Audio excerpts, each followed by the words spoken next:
But how? But you're saying it's acceptable. No, I'm not saying it's acceptable. I'm just saying that the Palestinians are still considered refugees after being there for 70 years. Why are they still considered refugees? It's not like in Germany or after all the displacement happened after the Second World War. Because this is their land. In fact, they want their land back. That's what Hamas is all about.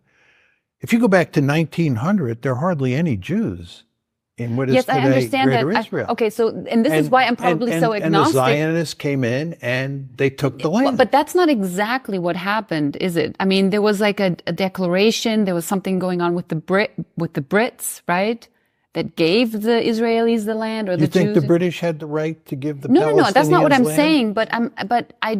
And this is why I'm so agnostic on this issue, because I'm not very sure about certain historical facts. And I'm just like, this whole mess down there, just seems to me like this black box of, I don't know, of unfortunate historic events. Because I don't want the Jews all of a sudden to not have a country either. Is that understandable?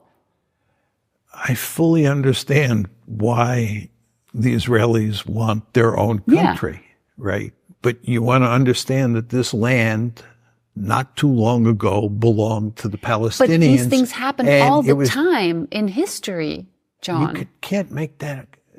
Of but course, they do. People get displaced, and I'm not saying it's fair, but don't. At some point, you kind of, just like with Ukraine, at some point they're going to have to accept what is. And it's the same in Israel. I'm sorry. I don't think it's that different. They're not going to accept it. That's quite clear. Exactly. But I'm saying that's why the Israelis want to drive them out.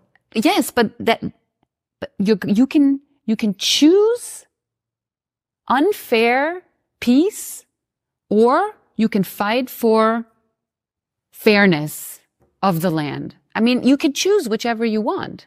But sometimes unfair peace is probably better. If you were a Palestinian living in Gaza and you were young, you would have joined Hamas in all likelihood. I understand. You would have rebelled. Listen, John, And if your family owned property that was now part of Israel, you would want that property back. You would view it as your property, right? After decades and decades? Yes, exactly. Germany doesn't want territory back in Poland or in Czech. Many Jews argue that Israel has a deed to the territory that it now controls. Yes, a biblical deed, right? Which is the Bible. It's a little ridiculous. I do understand that. I totally understand it, but I'm talking about like the situation we have right now. So what are we going to do with what we have right now? And sometimes things are unfair, John. It's just how it goes. Do we want this fighting to continue forever? Because this is what I'm thinking. I want to be very clear here.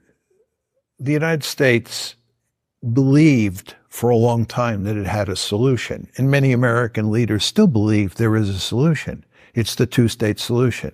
In other words, divide the land, divide Greater Israel, give the Palestinians a viable state of their own. This is not a viable solution. You've said so yourself. This is not going to happen. That's right. But why is it not a viable solution? Well, probably because Israelis don't want to give them their land. That's right? correct. Yeah. That's right. I recognize that. Well, if they don't give them their land, you can then expect the Palestinians to fight back. Okay, I understand this, and I totally understand. I understand that when you're a young person in Gaza and you've seen your family be killed by an IDF attack or I understand it completely. I just wonder for how long do we want to continue this conflict? Whose way? Well, I mean, it's for how long do the Palestinians want to continue to resist? And for how long do the Israelis want to continue? Well, it's not just between Israel and the Palestinians, is it? There's obviously a global community that is involved. The global community is largely ineffectual because of the United States. You pointed out that Steve Walt and I wrote this book.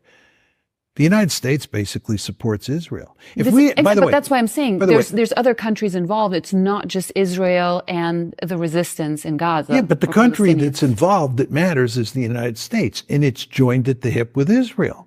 It does basically what Israel wants. Well, We wanted a two-state solution. It's just very important to understand that. Every president from Jimmy Carter forward was deeply committed to creating a two-state solution. We could not get a two-state solution because Israel had little interest, and the lobby went to great lengths to undermine the pressure that any American president put on Israel to move to a two-state solution. You ended up with an apartheid state. And when you have an apartheid state where you have, roughly an equal number of Palestinians and Israeli Jews living inside it, the dominated group is going to revolt. And there are other centrifugal forces at play inside the country as well. So this is a country that's in real trouble.